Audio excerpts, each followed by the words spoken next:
Deux buts sur corner pour Arsenal. Salut à tous, on se retrouve pour le débrief du match entre Arsenal et Manchester United. Victoire d'Arsenal 2 buts à 0.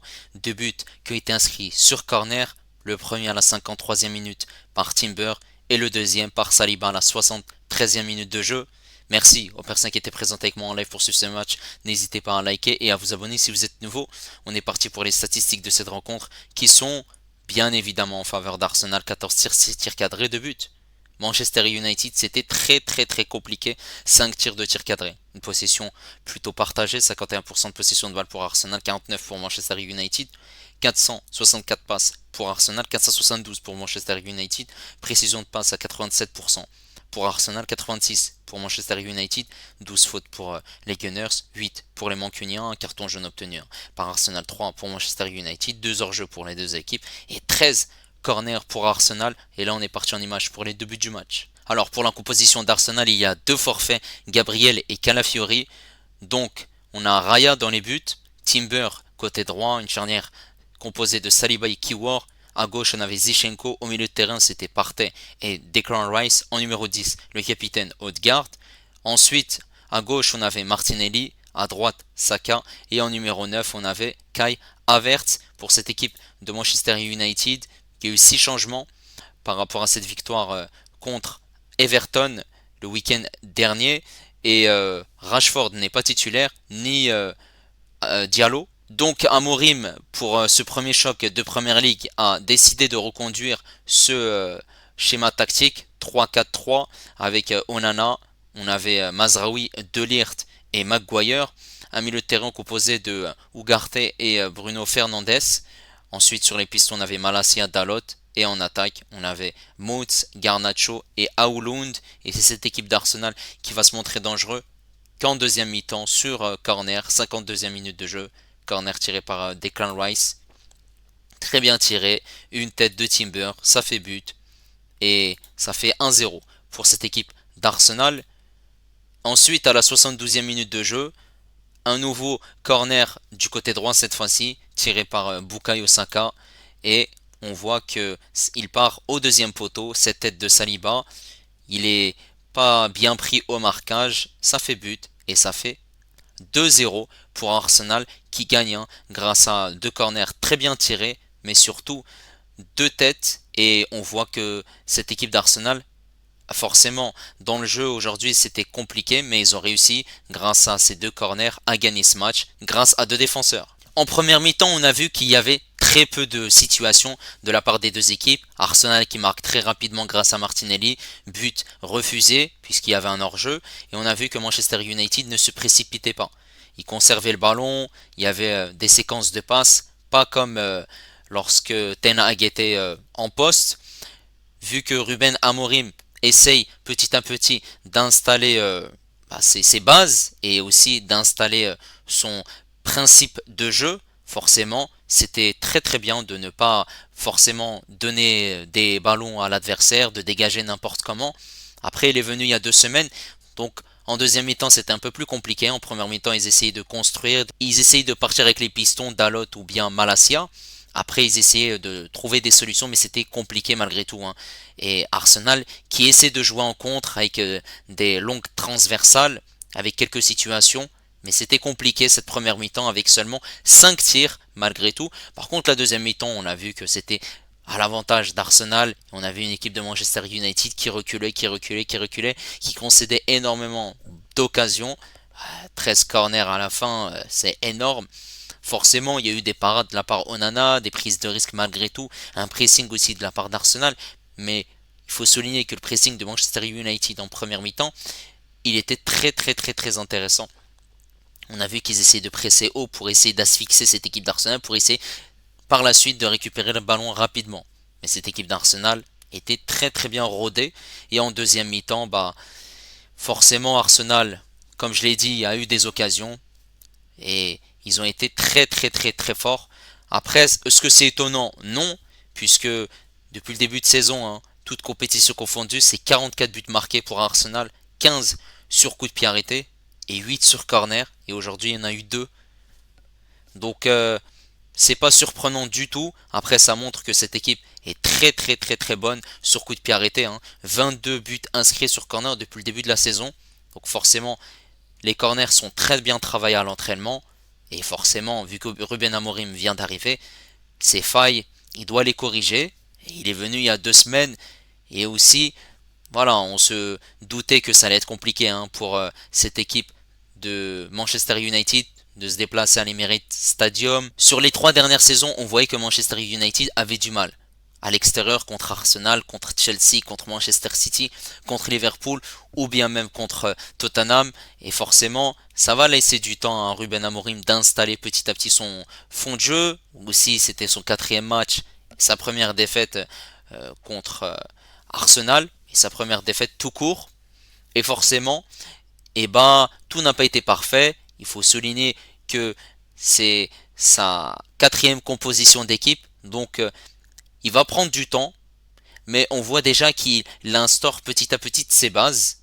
Donc, c'est très très intéressant. Et forcément, cette équipe d'Arsenal qui revient très très fort. Il y avait un petit moment où ils étaient dans le doute. Le 2 novembre, ils avaient perdu contre Newcastle 1-0. Ensuite, ils ont enchaîné 4 jours plus tard cette défaite contre l'Inter de Milan 1-0. Il y a eu ce match nul contre Chelsea 1 partout. Et après, depuis ce match nul, ils ont enchaîné 3-0 contre Nottingham Forest. Cette victoire contre le Sporting en Ligue des Champions 5 buts à 1. Cette victoire contre West Ham 5 buts à 2. Et aujourd'hui, cette victoire contre Manchester United 2-0. Cette victoire contre Manchester United permet à Arsenal de revenir à 7 points de Liverpool qui a fait match nul 3 partout. Et Chelsea passe deuxième puisque Chelsea dans le même temps a gagné. Et voilà, Chelsea et Arsenal sont à égalité. Chelsea, qui a gagné contre Southampton 5 buts à 1. Maintenant, on va parler de la prestation, des joueurs d'Arsenal et de Manchester United. Alors pour Arsenal, Raya a été pertinent. Il a fait les arrêts qu'il fallait. Après, forcément, il n'a pas été beaucoup mis en danger, 5 tirs pour Manchester United, 2 tirs cadrés seulement. Donc c'était plutôt une soirée tranquille. Sur le côté droit, on avait Timber. Timber qui marque sur corner. Timber, forcément, c'est un défenseur central de formation. C'est pas un latéral droit. Il a été pertinent dans ce qu'il a fait défensivement. Offensivement, on l'a pas vraiment vu, mais on l'a vu sur les coups de pied arrêtés être intéressant. Cette charnière centrale, Saliba, Kiwior. En l'absence de Gabriel, Kiwior a fait le taf, même si voilà, il a été aidé par ses partenaires, notamment Timber. Et Saliba et Kiwior, c'était une charnière centrale plutôt intéressante. Après, forcément, Manchester United avait du mal à construire ses attaques, ce qui est tout à fait normal. Saliba était décisif et il inscrit un but parfait sur corner. Bravo à lui. Les défenseurs sont décisifs aujourd'hui. Et Zichenko sur le côté gauche, je ne l'ai pas trouvé très intéressant. Zichenko, c'était plutôt à vocation défensive. Offensif, c'était très pauvre. On l'a pas vraiment vu. Après, Zichenko sur ce poste d'arrière gauche, voilà, il ne fait pas l'unanimité. Et ce qui est tout à fait normal. Je trouve qu'il est passé à côté de son match. Par contre, ce double pivot, Partin Rice, a été pertinent. Rice, conduite de balle. Il ressort proprement du pressing de Manchester United. L'envie, la hargne et la combativité qu'il a pour emmener ce bloc, c'est-à-dire voilà, cette ligne défensive et amener l'équipe vers l'avant pour la tirer et essayer d'apporter une grinta supplémentaire. On l'a vu clairement. Voilà, il avait la clé et il a été très très intéressant. Et Partey était là pour arracher, c'était la boucherie. Il était là pour mettre beaucoup d'intensité. Un double pivot complémentaire. Partey défend et Rice remplit ce rôle de box-to-box. Ensuite, en numéro 10, on avait le maître à jouer de cette équipe, Odegaard. Forcément, quant à Odegaard, c'est pas la même chose. Même si on ne l'a pas vu faire une passe décisive ou marquer un but, on l'a vu être pertinent, être généreux. Voilà, donner des consignes à ses coéquipiers pour se placer, donner des bons ballons à Martinelli ou Saka. Je l'ai senti très très très intéressant. Après, forcément, il n'est pas encore au top du top. On sait qu'il a eu une grosse blessure qui l'a privé d'un bon moment des terrains. Donc il va revenir petit à petit. Sur le côté droit, on avait Saka. Saka a fait des fulgurances, a accéléré le tempo, a essayé de dribbler. Il a eu des situations. Voilà. C'est un match correct, mais je trouve qu'il aurait pu faire largement mieux. Après, forcément, voilà, ça peut arriver. Mais faut pas oublier qu'il a été passeur décisif malgré tout sur le deuxième but de Saliba. Ensuite, à gauche, on avait Martinelli. Martinelli, j'ai pas vraiment apprécié son match. Il y a eu des dribbles, il y a eu des fulgurances, des crochets, des dribbles, mais j'ai pas vraiment trouvé un Martinelli décisif qui a apporté sa touche, qui a été intéressant pour rentrer dans cette surface de réparation. C'était beaucoup des passes. C'était compliqué malgré tout, même s'il y a eu des occasions. Voilà, Martinelli n'a pas été incroyable dans cette rencontre et inverse. Il n'avait pas eu de situation, c'était compliqué. Forcément, il courait un peu dans le vide. Voilà.